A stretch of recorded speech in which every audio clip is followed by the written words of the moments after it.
এখন রেডি হচ্ছি আর যাব অ্যানিভার্সারি যেখানে নেমন্তন্ন রয়েছে সেই বাড়িতে।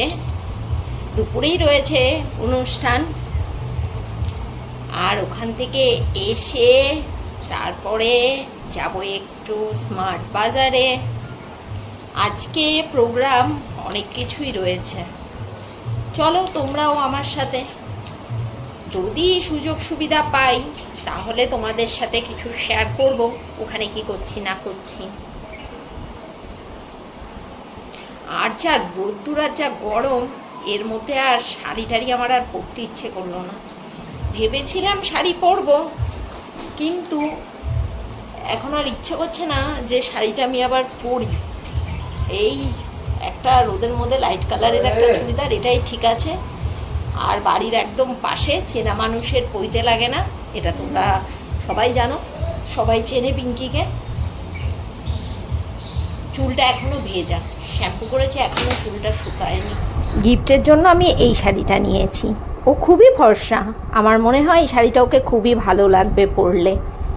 চলো আর লেট করা যাবে না, অনেকটাই লেট হয়ে গেছে, তাড়াতাড়ি করে এখন যাই।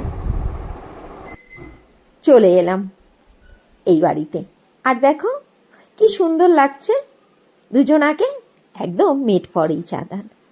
1 বছরে দাম্পত্য জীবন হয়ে গেল ওদের, আর এটাই ওদের ফার্স্ট অ্যানিভার্সারি।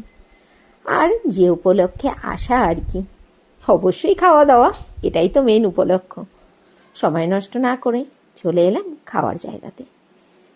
আর এত আইটেম করেছিল যে সব আইটেম আমি টেস্ট করে দেখতেও পারিনি। খেয়ে দিয়ে বাড়িতে এসেছি তখন দুপুর 3:15 হবে, আর আমার মাসের বাজারগুলো করা বাকি ছিল।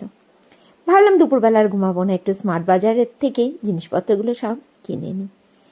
কেনাকাটা করে এ মাসে আর রেখে আসিনি, নিজে থেকে নিয়ে চলে এসেছি। 3000 টাকার ওপরে কেনাকাটা করলে ওরা বাড়িতে হোম ডেলিভারি দিয়ে যায় এই 24 ঘন্টার মধ্যে। ভাবলাম ঝামেলা করে কী লাভ, যখন পারবো জিনিসগুলো নিয়েই যাই। জিও মার্টেই অনেক জিনিসপত্র অর্ডার করি, কিন্তু জিও মার্টটা ইদানিং খুব জ্বালাচ্ছে জানো। আজকে অর্ডার যদি করি তো কালকে ডেলিভারি দিচ্ছে। দূর, এত ধৈর্য নেই। জিনিসপত্র সব স্মার্ট বাজার থেকেই নিয়ে চলে এসেছি। এখন এগুলো সব গুছিয়ে গেছি, যথাস্থানে রেখে দিই, এটা কিন্তু কম বড় কাজ না। আবার ফিরে এলাম রাত্রিবেলাতে, তৈরি করে নিলাম রুটি, আর কিনে নিয়ে আসা হয়েছে আলুর দম ফ্রাই। এই দিয়ে খাওয়া দাওয়াটা সারবো, আর আজকের মতো যাই, বিদায়।